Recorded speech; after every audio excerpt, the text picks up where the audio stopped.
ഇന്നത്തെ വീഡിയോ ഒരു സംശയമെന്ന് വേണമെങ്കിൽ പറയാം, അതല്ലെങ്കിൽ നിങ്ങളോട് തന്നെ ഉള്ള ഒരു ചോദ്യമാണ്. നിങ്ങളൊരു പ്രത്യേക സാഹചര്യത്തിൽ നിങ്ങളുടെ മാനസിക സംഘർഷങ്ങൾ കൊണ്ടോ അല്ലെങ്കിൽ മാനസിക ആരോഗ്യ പ്രശ്നങ്ങൾ കൊണ്ടോ നിങ്ങളൊരു മെൻ്റൽ ഹെൽത്ത് പ്രൊഫഷണലിനെ കാണാൻ പോകുന്നു. ഞാനിവിടെ മെൻ്റൽ ഹെൽത്ത് പ്രൊഫഷണൽ എന്നുള്ളത് കൊണ്ട് ഉദ്ദേശിക്കുന്നത് ഒരു പക്ഷേ അതൊരു കൗൺസിലർ ആകാം, അതല്ലെങ്കിൽ അയാളൊരു സൈക്കോളജിസ്റ്റ് എന്നുള്ള ലേബലിൽ പ്രാക്ടീസ് ചെയ്യുന്ന ആളാകാം, അതല്ലെങ്കിൽ ഒരു ക്ലിനിക്കൽ സൈക്കോളജിസ്റ്റ് എന്നുള്ള ലേബലിൽ പ്രാക്ടീസ് ചെയ്യുന്ന വ്യക്തിയാകാം, അതല്ലെങ്കിൽ ഒരു തെറാപ്പി പഠിച്ചതിന് ശേഷം തെറാപ്പിസ്റ്റായി ജോലി ചെയ്യുന്ന ഒരാളാകാം.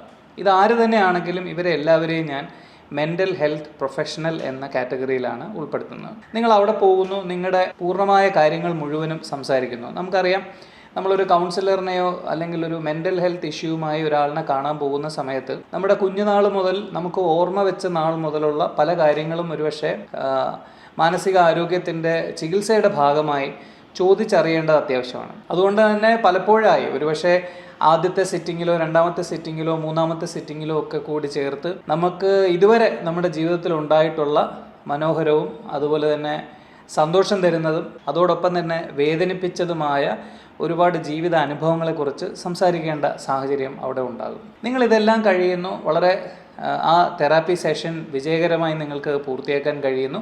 നിങ്ങൾ അവിടെ നിന്ന് മാറി പഴയ പോലെ ജീവിതത്തിൽ നിങ്ങൾ മുന്നേറിക്കൊണ്ടിരിക്കുന്ന ഒരു സാഹചര്യം. ഇതോടൊപ്പം തന്നെ നിങ്ങൾ യാദൃശ്ചികമായി നിങ്ങൾ കാണാൻ പോയ തെറാപ്പിസ്റ്റിൻ്റെ അല്ലെങ്കിൽ മെൻ്റൽ ഹെൽത്ത് പ്രൊഫഷണലിൻ്റെ ഒരു സോഷ്യൽ മീഡിയയിലെ വീഡിയോ നിങ്ങൾ കാണാനിടയാകുന്നു. നിങ്ങൾ ആ വീഡിയോ ശ്രദ്ധിച്ച് കേൾക്കുമ്പോൾ നിങ്ങൾ എന്ത് കാര്യത്തിന് സഹായത്തിന് വേണ്ടിയിട്ടാണോ ആ മെൻ്റൽ ഹെൽത്ത് പ്രൊഫഷണലിൻ്റെ അടുത്ത് പോയത്, അതേ കാര്യം തന്നെ നിങ്ങളുടെ ഐഡൻറ്റിറ്റി വ്യക്തമാക്കാത്ത രീതിയിൽ നിങ്ങളുടെ പേരോ നിങ്ങൾ എവിടെ നിന്നാണ് വരുന്നതോ എന്ന് പറയാതെ എൻ്റെ ക്ലിനിക്കിൽ വന്ന ഒരു കേസ് എന്ന രീതിയിൽ നിങ്ങളുടെ ജീവിതാനുഭവങ്ങളും നിങ്ങൾ അനുഭവിച്ച വേദനയും നിങ്ങളുടെ മാനസിക സംഘർഷങ്ങളെയും ഒക്കെ ആ വീഡിയോയിലൂടെ പറയുന്നു. അതിനുശേഷം ഈ ഇത്തരത്തിൽ മാനസിക സംഘർഷം അനുഭവിച്ച വ്യക്തിയെ ഞാൻ എങ്ങനെയാണ് സഹായിച്ചത് എന്ന രീതിയിൽ ഒരു തെറാപ്പി എന്ത് മെത്തേഡാണ് അവിടെ ഉപയോഗിച്ചത്, എന്തൊക്കെ ടെക്നിക്സാണ് പറഞ്ഞത്, അതിനുശേഷം വന്ന മാറ്റങ്ങൾ എന്തൊക്കെയാണ് എന്ന് ആ മെൻ്റൽ ഹെൽത്ത് പ്രൊഫഷണൽ ആ വീഡിയോയിൽ വിശദീകരിക്കുന്നുമുണ്ട്. നിങ്ങൾക്ക് അത്തരത്തിലൊരു വീഡിയോ കാണുമ്പോൾ നിങ്ങളുടെ തന്നെ വിഷമിപ്പിക്കുന്ന ഒരു സാഹചര്യത്തിൽ നിങ്ങൾ ഒരു പ്രൊഫഷണലിൻ്റെ അടുത്ത് പോയി സംസാരിച്ച കാര്യം പിന്നീട് എപ്പോഴെങ്കിലും ഒരു വീഡിയോയുടെ രൂപത്തിൽ നിങ്ങളെ തിരിച്ചറിയാൻ കഴിയില്ല എന്നുള്ളത് അതിനകത്ത് വ്യക്തമാണ്. കാരണം പലപ്പോഴും ഞാൻ ഈ വീഡിയോ കാണുമ്പോൾ നിങ്ങൾക്ക് തന്നെ അത്തരത്തിൽ പലതരത്തിലുള്ള വീഡിയോസ് നിങ്ങൾ ഇപ്പോൾ തന്നെ ഒരുപാട് കണ്ടിട്ടുണ്ടാകും. എൻ്റെ ക്ലിനിക്കിൽ വന്ന ഇന്ന കേസ്, അയാൾ ആങ്സൈറ്റിയുമായിട്ടാണ് വന്നത്, അയാൾ വരുമ്പോൾ ഭയങ്കരമായ രീതിയിൽ വിയർക്കുന്നുണ്ടായിരുന്നു, അയാളുടെ കൈകൾ വിറയ്ക്കുന്നുണ്ടായിരുന്നു, അയാളുടെ ഭാര്യയും അയാളും എന്നും വഴക്കായിരുന്നു. ഇങ്ങനെ പല കാര്യങ്ങൾ വളരെ വിശദമായി വളരെ മനോഹരമായ രീതിയിലാണ് അവതരിപ്പിക്കുന്നത്. അതുകൊണ്ട് തന്നെ അത് കേട്ടിരുന്നു പോകാൻ തോന്നുന്ന അത്ര മനോഹാരിതയോടുകൂടിയാണ് സോഷ്യൽ മീഡിയയിലെ വീഡിയോയിൽ പ്രസൻറ്റേഷൻ നടക്കുന്നത്.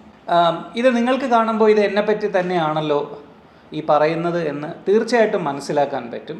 ഒരുപക്ഷെ നിങ്ങളുടെ മക്കൾക്കോ നിങ്ങളുടെ ഭാര്യയ്ക്കോ അല്ലെങ്കിൽ നിങ്ങളുടെ ഭർത്താവിനോ ഈ വീഡിയോ കാണുകയാണെങ്കിൽ അവർക്കും മനസ്സിലാകും, ഓ ഇത് എൻ്റെ ഭർത്താവിനെ പറ്റിയല്ലേ, അല്ലെങ്കിൽ എൻ്റെ ഭാര്യയെ പറ്റിയല്ലേ, അല്ലെങ്കിൽ എൻ്റെ മകനെ പറ്റിയല്ലേ ഈ അല്ലെങ്കിൽ എൻ്റെ അച്ഛനെ പറ്റിയല്ലേ സംസാരിക്കുന്നത്, അമ്മയെ പറ്റിയല്ലേ സംസാരിക്കുന്നതെന്ന് സ്വാഭാവികമായിട്ടും നമുക്ക് മനസ്സിലാക്കാൻ പറ്റും.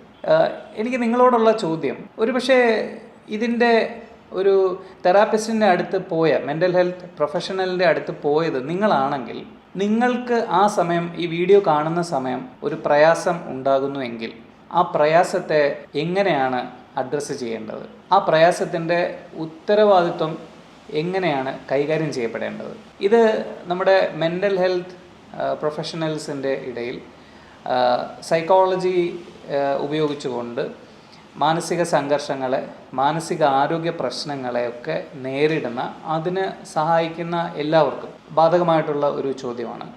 നിങ്ങൾക്ക് ഇത്തരത്തിൽ ഒരാളിനുണ്ടാകുന്ന വേദന അഡ്രസ്സ് ചെയ്യപ്പെടേണ്ടതാണ് എന്ന് തോന്നുന്നുണ്ടോ? അങ്ങനെയാണെങ്കിൽ അത് ഏത് രീതിയിലാണ് അഡ്രസ്സ് ചെയ്യപ്പെടേണ്ടത്? നിങ്ങളുടെ അഭിപ്രായങ്ങൾ തീർച്ചയായിട്ടും കമൻ്റായി ഇടുക. Thank you so much for watching. വീണ്ടും നമുക്ക് മറ്റൊരു വീഡിയോയുമായി ഉടനെ തന്നെ കാണാം.